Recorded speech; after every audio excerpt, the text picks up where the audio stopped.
5 घंटे तक चलने वाली एक मॉस्किटो कॉइल के लिए कितने सवाल करते हैं, लेकिन 5 साल के लिए अपने सरकार चुनते वक्त कोई भी सवाल नहीं करते। 2023 শাহরুখ খান অভিনীত বলিউডের ব্লকবাস্টার মুভি জওয়ান। আর এই জওয়ানের এই সংলাপ বা ডায়লগ আজকের রাজনীতির প্রেক্ষাপটে ভীষণভাবে তাৎপর্যপূর্ণ, কারণ সামনেই লোকসভা ভোট, আর লোকসভা ভোট উপলক্ষে দেশ জুড়ে হই হই, ভোটের ডাকে কাটি পড়ে গেছে। কিন্তু জনতা জনার্দন তাদের মনের কথা কজন শুনছে?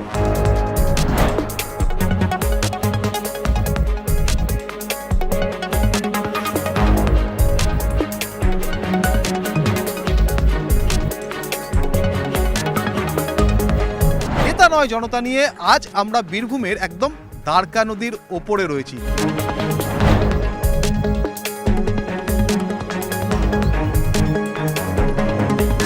বীরভূম কেন্দ্রে সংখ্যালঘু ভোটের শতাংশের হিসেব 34%, অর্থাৎ বীরভূম পার্লামেন্টারি কনস্টিটুয়েন্সি, সেখানে 34% সংখ্যালঘু ভোট।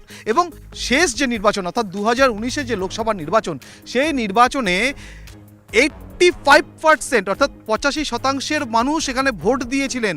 এবং তৃণমূল কংগ্রেসের প্রার্থী 2019-এর শতাব্দী রায়, তিনি 88,000-এর কিছু বেশি ভোটে সেই ভোটে বিজয়ী হয়েছিলেন। এবার কি হবে? কি করেন? আমি রিয়েল এস্টেট বিজনেস করি। তো সামনে তো আরও একটা নির্বাচন, লোকসভা নির্বাচন। আমাদের সব থেকে বড় প্রয়োজন হচ্ছে যে দ্বারকা নদীটা আছে, এই দ্বারকা নদীর একটা যদি ব্রিজ হয়, যেটা অনেক দিন ধরে স্যাংশন হওয়ার কথা ছিল, এটা হচ্ছে না। এটা এই অনেকগুলো গ্রামে মানুষ এখানে যাতায়াত করে, ভীষণ অসুবিধা হয় বর্ষার সময়, এবং এটা ভীষণ প্রয়োজন আমাদের এই এই লোকসভা নির্বাচনের উদ্দেশ্যেই বলছি, যদি আমাদের এই ব্রিজটা সার্বিক উন্নয়নের ক্ষেত্রে খাতে যোগ করে দেন, এই ব্রিজটা করে দেন, মানুষের খুব মঙ্গলময় হবে চারিদিক থেকে। আপনাদের যিনি সাংসদ শতাব্দী রায়, তিনি আসেন? হ্যাঁ, যথেষ্ট উনি আসেন এবং তিনি সর্বক্ষেত্রেই ভালোভাবে কাজ করছেন। উনি প্রত্যেকটা জনসাধারণের সঙ্গে জনসংযোগ রেখেই কাজ করে চলেছেন। সামনে তো আরেকটা নির্বাচন, লোকসভা নির্বাচন, সেই নির্বাচনে ভোট দিতে হবে তো? সে তো অবশ্যই ভোট দিতে হবে। তো কি ভেবে ভোট দেবেন? এই আমাদের উন্নয়নের জন্য রাস্তাঘাট চাই। হ্যাঁ, যাতায়াতে প্রায় 7-8খান গ্রাম জলমগ্ন হয়ে থাকে, খুব যাতায়াতে অসুবিধা হয়। আমাদের এখানে যেন একটা ব্রিজ তৈরি হয়। আপনাদের জন্যও তো অনেক প্রকল্প ধার্য হয়েছে, সেই প্রকল্পগুলোর উপকার পান? সেরকম তো কিছু এখন তো মিলেনি, পাই না প্রকল্প। মানে এই যে পুরোহিতদের জন্য যারা পুজো আর্চা করেন, তাদের জন্য যে একটা প্রকল্প ধার্য হয়েছে, সেটা পান না? না না না, সেটা পাই না, ভাতা পাই না। না না না, মানে এটা জানিয়েছেন? হ্যাঁ জানিয়েছি, আমরা গিয়েছিলাম বোলপুর, কিছু সোরা কিছু মিলেনি। কি করা হয়? চাষবাস করি। চাষবাস করো তো? সারের যা দাম, চাষবাস করে সংসার চলছে? চলছে না, তবে চালাতে হয় কষ্ট করে। চাষবাস করেন তো সারের এত দাম, তারপরে কৃষকদের জন্য তো অনেক প্রকল্প ধার্য হয়েছে, সেগুলো ভাতাগুলো পান? না, কিছু পাই না। তো সেগুলো জানিয়েছেন? হ্যাঁ জানিয়েছি। কি বলে? যে দেখবো হবে। আপনাদের যিনি এমপি শতাব্দী রায়, তাকে দেখেছেন? এই ভোটের সময় দেখেছিলাম, আমরা চাষবাস করি তো আমরা কই, তারপরে আর দেখতে পাই। কি চান আপনাদের এলাকায়, কি চান? আমাদের এলাকায় শান্তি থাকলেই ভালো, এটাই চাই। সামনে তো ভোট দেবেন তো? ভোট তো দিতেই হবে, আমাদের না ভোট না হয়। তো কি ভেবে, কি মাথায় রেখে ভোট দেবেন? ও কিছু রাখবো, আমাদেরকে ভোট দেয়, আমরা নির্বাচন করে যাই, ভোট একটা দিতে হবে বাস। নিজের ভোট নিজে দেন তো, না দেওয়া হয়? দিতে পারেন? ভোট আমরা দিয়ে তো ভোট নাগরিক, আমরা ভোট দেবো না। আপকি বার 400 বার, কি মনে হয় এটা যথাযথ হবে? এটা প্রত্যেকটা রাজনৈতিক পার্টির উদ্দেশ্য থাকে এবং তারা নিজের উচ্ছ্বাস এভাবে রাজনীতি মহলে দেখায়। সেটা তো জনসাধারণের উপরে নির্ভর করে, তাকে 400 পার করবে না 100-র মধ্যে রাখবে, সেটা সময়ের অপেক্ষা। রাস্তাঘাট কেমন? রাস্তাঘাট ভালো। ওই বাঁশের সাঁকোটা দেখছিলাম দ্বারকা নদীর ওপরে, ও তো টলমল করছে। ওইটা একটা ব্রিজের দরকার, ব্রিজের দরকার, একটা ব্রিজ হলে খুব ভালো হয় আমাদের যাওয়াটা।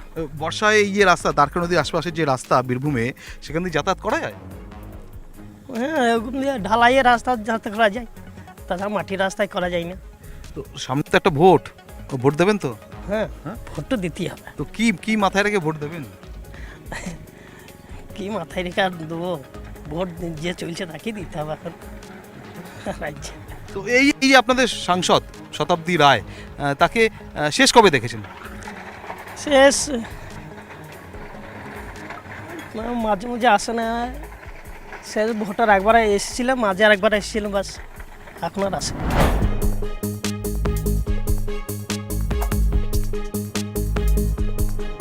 বীরভূম অনুব্রত মণ্ডলের অর্থাৎ কেষ্ট মণ্ডলের গড় হিসেবে পরিচিত।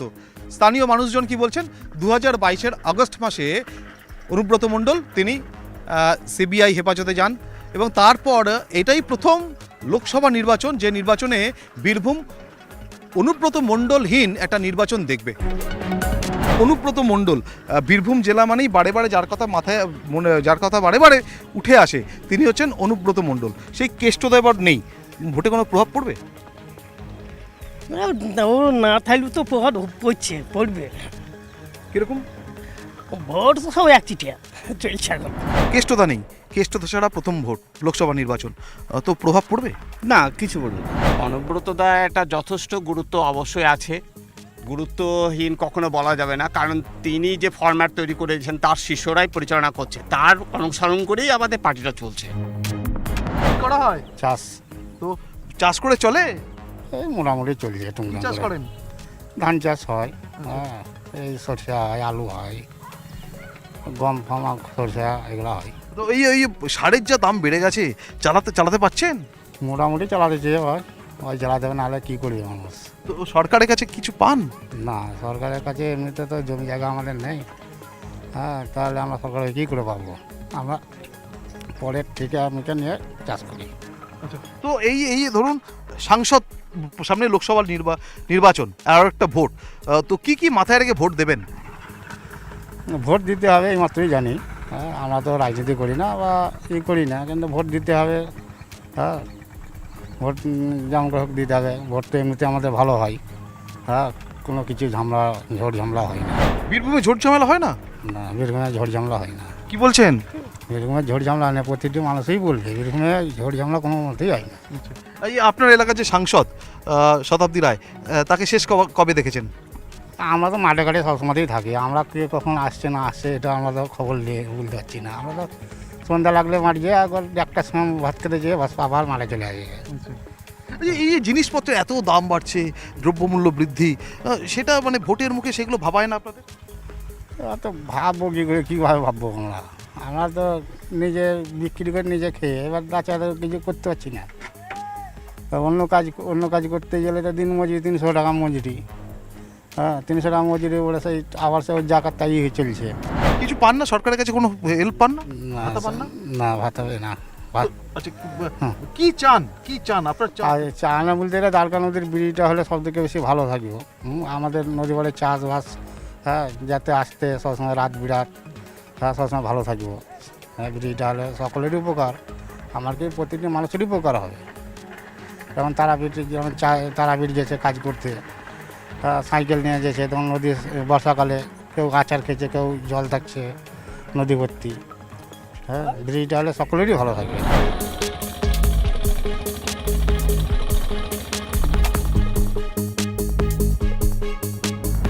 আবাস যোজনায় ঘর পেয়েছেন? হুম?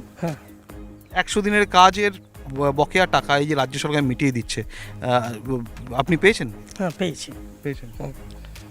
তো সরকারের কাছে কি চান? আর কি চাই, রাস্তাঘাট ভালো থাকলে হইলে। আবাস যোজনা ঘর পেয়েছেন? না, আবার জন্য ঘর পাই না। সেটা জানিয়েছেন নেতাদের?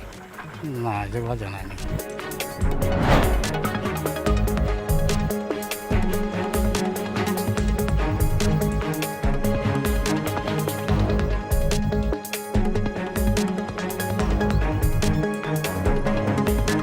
লোকসভা ভোট এলে কিংবা যে কোনো নির্বাচন এলে নেতাদের তর্জন গর্জন ভাষণ সে তো আমরা শুনেই থাকি, কিন্তু জনতা জনার্দন তাদের মনের খোঁজ কে নিয়েছে? তাই আমি পারাদীপ এবার আর কোনো নেতার সঙ্গে নয়, সরাসরি মিশে যাচ্ছি মানুষের মাঝে, সরাসরি পৌঁছে যাচ্ছি জনতার কাছে।